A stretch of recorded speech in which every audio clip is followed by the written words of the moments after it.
Hello everyone, welcome to smart zone. आज की इस वीडियो में मैं बात करने वाली हूँ यूपीसीएल ई रिक्रूटमेंट 2021 की। तो यहाँ पे उत्तराखंड बिजली विभाग की तरफ से असिस्टेंट इंजीनियर की वैकेंसी निकाली गई। इसके अलावा और भी पोस्ट यहाँ पर निकाली गई है। इसमें आपका डिटेल सिलेबस क्या रहेगा, एग्जाम पैटर्न क्या रहेगा, सिलेक्शन प्रोसेस इसमें किस तरीके से होने वाला है, सैलरी आपको यहाँ पे किस पोस्ट पे कितनी मिलेगी, साथ ही मैं आपको यहाँ पे एज लिमिट भी बताऊंगी और एलिजिबिलिटी क्या क्या रखी गई है वो भी इस वीडियो में मैं आपको बताने वाली हूँ। यहाँ पे जो टोटल वैकेंसी आई है वो टोटल वैकेंसी 105 निकाली गई, 105 पोस्ट के लिए वैकेंसी आई है। तो चलिए आज की ये वीडियो शुरू करते हैं। वीडियो को शुरू करने से पहले जो लोग भी चैनल पे पहली बार आए हैं, चैनल को सब्सक्राइब करके बेल आइकन को ऑल पर सेलेक्ट कर लीजिएगा ताकि ऐसे और भी वीडियो की नोटिफिकेशन आपको आगे भी मिलती रहे। तो ये है इसकी ऑफिशियल नोटिफिकेशन। यहाँ पे आप देख सकते हो उत्तराखंड पावर कॉर्पोरेशन लिमिटेड की तरफ से वैकेंसी जो है वो आउट की गई है, जहाँ पे आपको सबसे पहले एडवर्टाइजमेंट नंबर मेंशन किया गया है।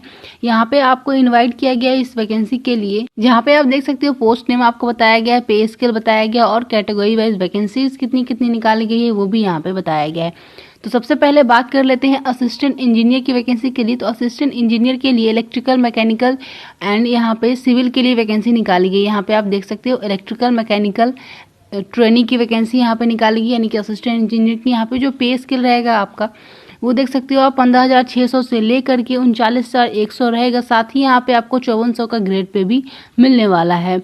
उसके बाद यहाँ पे आपको बताया गया है टोटल जो वैकेंसीज निकाली गई है वो यहाँ पे 72 वैकेंसी निकाली गई है। मैकेनिकल और इलेक्ट्रिकल को मिला करके सिविल की जो टोटल वैकेंसी है वो 7 निकाली गई। उसके बाद अकाउंट ऑफिसर की वैकेंसी है, जहाँ पे आपकी जो सैलरी रहेगी वो सेम रहेगी। यहाँ पे आप देख सकते हो ग्रेड पे भी यहाँ पे सेम ही रहेगा, 5400 का ग्रेड पे आपको यहाँ पे मिलेगा। यहाँ पे जो टोटल वैकेंसी है वो 15 निकाली गई है, बाकी कैटेगरी वाइज आप चेक कर लेना। उसके बाद लॉ ऑफिसर की वैकेंसी है, लॉ ऑफिसर में भी ग्रेड पे आपका सेम रहेगा और सैलरी भी सेम रहेगी। यहाँ पे जो टोटल वैकेंसी है वो 2 निकाली गई है। पर्सनल ऑफिसर की वैकेंसी है, जिसमें कि आपकी जो सैलरी रहेगी वो सेम रहेगी और यहाँ पे 8 टोटल पोस्ट निकाली गई। उसके बाद सीनियर इंडस्ट्रियल इंजीनियर की वैकेंसी है, जिसमें कि आपकी जो सैलरी रहेगी वो सेम रहेगी, यानी कि पे स्केल आपका सेम रहेगा, बट यहाँ पे जो ग्रेड पे रहेगा वो 6600 का आपका ग्रेड पे रहेगा, यानी कि 6600 का। और टोटल वैकेंसी यहाँ पे 1 निकाली गई है। तो सबसे पहले बात कर लेते हैं इसकी सिलेक्शन प्रोसेस और एग्जाम पैटर्न की। तो यहाँ पे बात करें अगर असिस्टेंट इंजीनियर के लिए, तो यहाँ पे जो आपकी सबसे पहले क्वालिफिकेशन आपको दिया गया और इसी में आगे चल के आपको सिलेक्शन प्रोसेस भी दिया गया है। तो एज लिमिट यहाँ पे आप देख सकते हो, आपकी जो एज लिमिट है वो मैक्सिमम 42 साल रखी गई है। 42 साल से ज़्यादा आपकी एज लिमिट नहीं होनी चाहिए और आपकी एज काउंट की जाएगी 1/1/2021 तक। और साथ ही जो यहाँ पर रिजर्व कैटेगरी से कैंडिडेट आते हैं उनको यहाँ पे एज में रिलैक्सेशन भी देखने को मिल जाएगा। एसेंशियल क्वालिफिकेशन की बात करें असिस्टेंट इंजीनियर के लिए, तो अगर आपने बैचलर डिग्री की हुई है इलेक्ट्रिकल, इलेक्ट्रॉनिक्स या फिर मैकेनिकल से, तो आप इसमें अप्लाई कर सकते हो। उसके बाद ऊपर में आपको परसेंटेज क्राइटेरिया दिया गया है, जैसे कि आप देख सकते हो यहाँ पर जनरल के लिए 65 है और SC ST के लिए 50% मार्क्स रखा गया है। उसके बाद है यहाँ पे असिस्टेंट इंजीनियर सिविल के लिए जो वैकेंसी निकाली है उसमें आपको क्वालिफिकेशन दिया गया है। तो यहाँ पे भी आपसे बैचलर डिग्री मांगा गया है इन सिविल इंजीनियरिंग, तो आप इसमें अप्लाई कर सकते हो। परसेंटेज क्राइटेरिया जो है वो बिल्कुल सेम रहेगा। सिलेक्शन प्रोसेस की अगर बात करें इसमें, तो यहाँ पर जो आपका सिलेक्शन होगा वो आपके रिटन एग्जामिनेशन के ऊपर बेस्ड रहने वाला है। आपका यहाँ पे रिटन एग्जामिनेशन होगा इलेक्ट्रिकल एंड मैकेनिकल के लिए या फिर सिविल के लिए, तीनों ही ब्रांचेस के लिए जो असिस्टेंट इंजीनियर की वैकेंसी है उसमें आपका रिटन एग्जाम होने वाला है। ऑब्जेक्टिव टाइप का आपका रिटन एग्जाम होगा, 3 घंटे का टाइम ड्यूरेशन आपको इसके लिए दिया जाएगा। 2 पार्ट में यहाँ पे आपका एग्जाम होने वाला है, पार्ट 1 और पार्ट 2। यहाँ पे आपका इंटरव्यू भी होगा, तो जो कैंडिडेट यहाँ पे रिटन एग्जाम क्वालिफाई कर जाएंगे उनको इंटरव्यू के लिए बुलाया जाएगा। तो जो आपके रिटन एग्जाम में क्वालिफाइंग मार्क्स रहेंगे वो बताया गया है। General and OBC and EWS के लिए 40% मार्क्स लाने अनिवार्य होंगे रिटन टेस्ट में, और यहाँ पे SC ST कैटेगरी के कैंडिडेट के लिए 30% मार्क्स लाने होंगे। उसके बाद यहाँ पे आपको बताया गया है कि निगेटिव मार्किंग भी रखा गया है। 1/4 का निगेटिव मार्किंग रहेगा, एक क्वेश्चन गलत करने पे 1/4 का निगेटिव मार्किंग रहेगा। यहाँ पे जो आपका सिलेक्शन होगा उसका वेटेज आपको बताया गया है। रिटन टेस्ट का जो वेटेज रहेगा वो 88% रहेगा और इंटरव्यू का जो रहेगा वो 12% रहेगा। तो जो कैंडिडेट यहाँ पे रिटन टेस्ट क्लियर कर जाएंगे उनको यहाँ पे इंटरव्यू देने का मौका दिया जाएगा। उसके बाद यहाँ पे आपको बताया गया है कौन कौन से सब्जेक्ट रहेंगे। तो सबसे पहले पार्ट 2 में आपके जो हैं वो आपके ब्रांचेस से क्वेश्चन रहेंगे, इलेक्ट्रिकल एंड इलेक्ट्रॉनिक्स और मैकेनिकल के लिए मैकेनिकल से रहेंगे, और जो सिविल वाले हैं उनके लिए सिविल से क्वेश्चन पूछे जाएंगे। पार्ट 1 में जो आपका एग्जाम होगा वो हिंदी और इंग्लिश दोनों ही लैंग्वेज में होगा। मल्टीपल चॉइस के क्वेश्चन रहेंगे। 50 मार्क्स का आपका यहाँ पे एग्जाम होने वाला है। 50 क्वेश्चन रहेंगे इसके लिए। तो यहाँ पे जो आपके टॉपिक रहेंगे वो आप देख सकते हो, ये सारे टॉपिक्स रहेंगे। जनरल अवेयरनेस रहेंगे, एप्टीट्यूड एंड रीजनिंग रहेगा, जो कि इलेक्ट्रिकल, मैकेनिकल और सिविल कैडर के लिए सेम रहेगा, यहाँ पे आपको बताया गया है। उसके बाद पार्ट 2 में आपका जो एग्जाम होगा वो भी इंग्लिश और हिंदी दोनों ही लैंग्वेज में होगा। ऑब्जेक्टिव टाइप का यहाँ पे भी क्वेश्चन रहेगा। मल्टीपल चॉइस के क्वेश्चन रहेंगे। यहाँ पे 126 मार्क्स के 126 क्वेश्चन पूछे जाएंगे, जो कि आपके ब्रांचेस से पूछे जाएंगे। इलेक्ट्रिकल एंड मैकेनिकल के लिए उनसे पूछे जाएंगे, और सिविल के लिए सिविल कैडर से क्वेश्चन पूछे जाएंगे। तो ये आपके रहेंगे पार्ट 2 में। पार्ट 1 में नॉन टेक्निकल रहेगा और पार्ट 2 में टेक्निकल पार्ट आपसे पूछे जाएंगे। तो ये आपका यहाँ पे सिलेबस रहेगा। बात करें इसकी डिटेल सिलेबस की, तो रीजनिंग के लिए ये सारे टॉपिक्स रहेंगे, आप यहाँ पे चेक कर सकते हो। एनालिटिकल रीजनिंग आपसे पूछे जाएंगे, ब्लड रिलेशनशिप रहेगा, सिमिलैरिटी एंड डिफरेंस पूछा जाएगा, नंबर सीरीज भी रहेगा, डायरेक्शंस भी रहेंगे, क्लासिफिकेशन पूछा जाएगा, अरेंजमेंट, और यहाँ पे सिम्बॉल्स एंड नोटेशन भी रहेगा, एनालॉजी भी पूछा जाएगा, symmetry, coding, decoding, statements, alphabet series, syllogism, non verbal reasoning, data sufficiency, visual ability, etc. तो ये सारे टॉपिक्स आपके रहेंगे रीजनिंग के लिए। उसके बाद यहाँ पे जनरल अवेयरनेस की जो टॉपिक्स रहेंगे वो आप देख सकते हो। हिस्ट्री आपसे पूछा जाएगा, जिसमें कि इंडिया और उत्तराखंड का हिस्ट्री स्पेशली आपसे पूछा जाएगा। इंडिया के बारे में पूछा जाएगा, अबाउट इंडिया, कल्चर आपसे पूछा जाएगा। ज्योग्राफी से भी क्वेश्चन रहेंगे, जो कि इंडिया और उत्तराखंड दोनों के ही रहेंगे।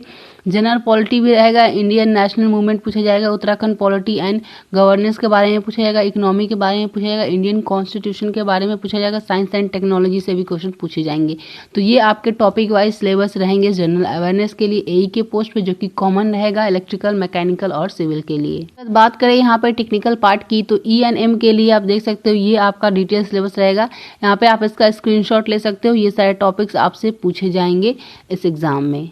उसके बाद सिविल के लिए ये सारे टॉपिक्स आपसे पूछे जाएंगे, आप इन सारे टॉपिक्स का स्क्रीनशॉट ले सकते हो। टेक्निकल पार्ट में सिविल के लिए ये सारे टॉपिक्स आपके रहेंगे। नेक्स्ट बात करते हैं यहाँ पे लॉ ऑफिसर की वैकेंसी के लिए। तो यहाँ पे जो आपसे मांगा गया है क्वालिफिकेशन, वो लॉ मांगा गया। अगर आपने ग्रेजुएशन किया हुआ है लॉ में, साथ ही आपके पास 5 ईयर का एक्सपीरियंस होना चाहिए, तो आप इसमें अप्लाई कर सकते हो। यहाँ पे आप देख सकते हो। अगर आपके पास यहाँ पे एक्सपीरियंस है तो आप इसके लिए अप्लाई कर सकते हो लॉ ऑफिसर के लिए। इसके लिए सिलेक्शन प्रोसेस आपका जो होगा उसमें भी का एग्जाम होने वाला है। तो रिटन टेस्ट होगा। यहाँ पे सबसे पहले आपको बताया गया कि जो रिटन टेस्ट होगा आपका वो सब्जेक्टिव एंड ऑब्जेक्टिव टाइप का होगा। रिटन एग्जामिनेशन में आपका इंटरव्यू भी होगा। जो कैंडिडेट यहाँ पे रिटन एग्जामिनेशन क्लियर कर जाएंगे उनको यहाँ पे इंटरव्यू के लिए शॉर्ट लिस्ट किया जाएगा। यहाँ पे जो आपकी बेसिक क्वालिफाइंग क्राइटेरिया रखी गई वो 40% मार्क्स रखा गया है जनरल, ओबीसी एंड ईडब्ल्यूएस के लिए, जो कि आपका रिटन एग्जामिनेशन के लिए है। SC ST के लिए 30% मार्क्स आपको लाने होंगे आपके रिटन एग्जामिनेशन में, रिटन एग्जामिनेशन क्वालिफाई करने के लिए, इंटरव्यू में जाने के लिए। यहाँ पे निगेटिव मार्किंग भी रहेगा, 1/4 का निगेटिव मार्किंग रखा गया है। पेपर 1 होगा आपका, पेपर 2 होगा। पेपर 1 आपका इंग्लिश और हिंदी दोनों ही लैंग्वेज में रहेगा। ऑब्जेक्टिव टाइप का यहाँ पे आपका रिटन टेस्ट होगा। यहाँ पे जो आपके टाइम ड्यूरेशन है वो 1.30 घंटे का आपको टाइम मिलेगा, यानी कि 1 घंटे 30 मिनट का टाइम आपको दिया जाएगा। 100 मार्क्स के आपके एग्जाम होंगे, 100 क्वेश्चन पूछा जाएगा। लॉ से आपके क्वेश्चन रहेंगे। सब्जेक्ट आपको बता दिया गया है, यहाँ पे आप देख सकते हो। The electricity law, the contract law, the customer law, the labour law, the general law, ETC आपसे पूछे जाएंगे, और जनरल अवेयरनेस भी आपसे पूछे जाएंगे। तो ये सारे यहाँ पे आपके सब्जेक्ट रहने वाले हैं पेपर 1 में। उसके बाद है आपका पेपर 2। पेपर 2 सब्जेक्टिव टाइप का आएगा। रिटन टेस्ट में 2 घंटे का टाइम दिया जाएगा, 100 मार्क्स के ये भी रहेंगे। यहाँ पे आपके एसे राइटिंग आएंगे ऑन लॉ सब्जेक्ट, जो कि आपका है the electricity law, the contract law, the consumer and the labour law, the general law. तो ये सारे यहाँ पे आपको इन सारे टॉपिक्स पे आपको इससे पूछे जाएंगे। ये आपको बताया गया, ये सारे आपके सब्जेक्ट रहेंगे पेपर 2 में। 2 घंटे का टाइम इसके लिए भी रहेगा। उसके बाद है यहाँ पे अकाउंट ऑफिसर के लिए। तो अकाउंट ऑफिसर के लिए आपसे CA की डिग्री मांगी। अगर आपके पास CA की डिग्री है, या फिर ICW, या फिर अगर आपने MBA किया है फाइनेंस से, और साथ ही में यहाँ पे आपके पास 2 ईयर पोस्ट क्वालिफिकेशन एक्सपीरियंस होना चाहिए रिलेवेंट फील्ड में, तो आप इसमें अप्लाई करने के लिए एलिजिबल हो। बात करें यहाँ पे सिलेक्शन प्रोसेस की, तो यहाँ पे भी आपका एग्जाम होने वाला है। रिटन एग्जाम होगा, जो कि सब्जेक्टिव और ऑब्जेक्टिव टाइप का होगा आपका। तो यहाँ पे जो आपके क्वालिफाइंग मार्क्स लाने हैं आपको रिटन एग्जामिनेशन में, वो 40% मार्क्स लाने हैं general and OBC EWS candidate के लिए। एससी एसटी को 30% मार्क्स लाने हैं और यहाँ पे 1/4 का निगेटिव मार्किंग आपका रहेगा। पेपर 1 में आपके जो सब्जेक्ट रहेंगे वो आप यहाँ पे देख सकते हो। साथ ही जो यहाँ पे आपका पेपर 1 होगा उसमें आपको टाइम दिया जाएगा 1 घंटे 30 मिनट का। 100 मार्क्स का आपका एग्जाम होगा, 100 क्वेश्चन पूछे जाएंगे। यहाँ पे जो अकाउंट्स सब्जेक्ट रहेंगे उससे 60% के क्वेश्चन पूछे जाएंगे और साथ ही जो आपके finance, accounts, audit, budget, etc या फिर जनरल अवेयरनेस के जो क्वेश्चन रहेंगे उससे 40% मार्क्स के क्वेश्चन पूछे जाएंगे। यानी कि जनरल अवेयरनेस से 40% मार्क्स के क्वेश्चन रहेंगे और जो आपके अकाउंट सब्जेक्ट है ये सारे, इनसे 40% मार्क्स के क्वेश्चन आपसे पूछे जाएंगे। तो ये आपका पेपर 1 में रहेगा। पेपर 2 में जो आपका एग्जाम होगा वो सब्जेक्टिव टाइप का होगा और पेपर 1 आपका ऑब्जेक्टिव टाइप का होगा। तो पेपर 2 में जो सब्जेक्टिव टाइप का एग्जाम होगा उसमें 2 घंटे का टाइम दिया जाएगा, 100 मार्क्स का आपका एग्जाम होगा। यहाँ पे आपके अकाउंट सब्जेक्ट रहेंगे, finance, accounts, audit and budget आपसे पूछे जाएंगे। तो ये आपका यहाँ पे सब्जेक्ट रहेगा अकाउंट्स ऑफिसर के लिए। तो इन्हीं सारे टॉपिक से आपके क्वेश्चन पूछे जाएंगे। उसके बाद है यहाँ पे पर्सनल ऑफिसर के लिए। तो यहाँ पे जो आपसे क्वालिफिकेशन मांगा गया है वो आप देख सकते हो, पोस्ट ग्रेजुएशन आपसे मांगा गया है या फिर उसके इक्विवेलेंट। साथ ही आपके पास मिनिमम 5 ईयर का पोस्ट क्वालिफिकेशन एक्सपीरियंस होना चाहिए। रिलेवेंट फील्ड यहाँ पे आपको मेंशन किए गए हैं तो आप इसमें अप्लाई करने के लिए एलिजिबल हो। यहाँ पे भी आपका सब्जेक्टिव एंड ऑब्जेक्टिव टाइप का एग्जाम होगा। परसेंटेज क्राइटेरिया सेम रखा गया है, निगेटिव मार्किंग भी यहाँ पे होगा। यहाँ पे जो आपका एग्जाम होगा वो 1 घंटे 30 मिनट का टाइम आपको दिया जाएगा। 100 मार्क्स का एग्जाम होगा, 100 क्वेश्चन रहेंगे इसके लिए। सब्जेक्ट यहाँ पे आपको मेंशन किए गए, ये सारे टॉपिक से आपके क्वेश्चन पूछे जाएंगे और जनरल अवेयरनेस इसमें भी पूछा जाएगा।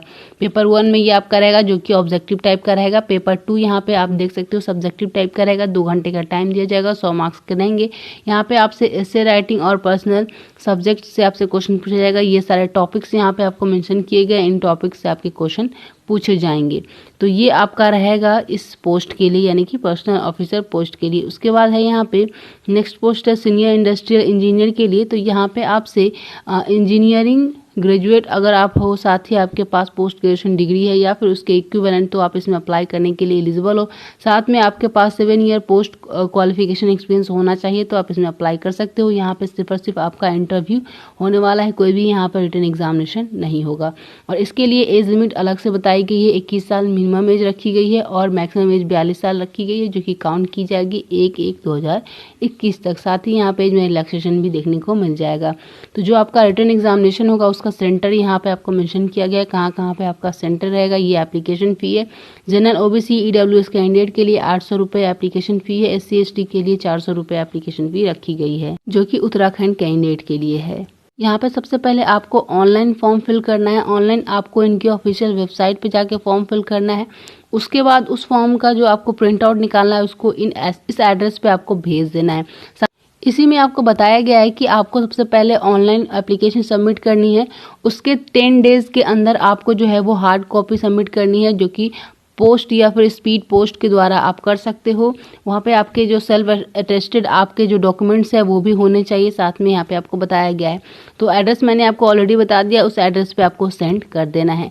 आपकी जो फॉर्म फिलअप स्टार्ट हो रहा है वो 17 मार्च 2021 से स्टार्ट हो रहा है और लास्ट डेट है इसमें अप्लाई करने का 16 अप्रैल 2021। तो ये थी इसके बारे में कंप्लीट जानकारी। उम्मीद करती हूँ कि आज की ये वीडियो आप लोगों को हेल्पफुल लगी होगी। वीडियो हेल्पफुल लगी है तो इस वीडियो को एक लाइक जरूर से कर दीजिएगा और अभी तक आपने हमारे चैनल को सब्सक्राइब नहीं किया है तो सब्सक्राइब करके बेल आइकन कॉल पर सेलेक्ट कर लीजिएगा, ताकि ऐसे वीडियो की नोटिफिकेशन आपको आगे भी मिलती रहे। जितना हो सके इस वीडियो को शेयर कीजिएगा अपने फ्रेंड्स के साथ। तो मिलती हूँ मैं नेक्स्ट वीडियो में। Bye bye.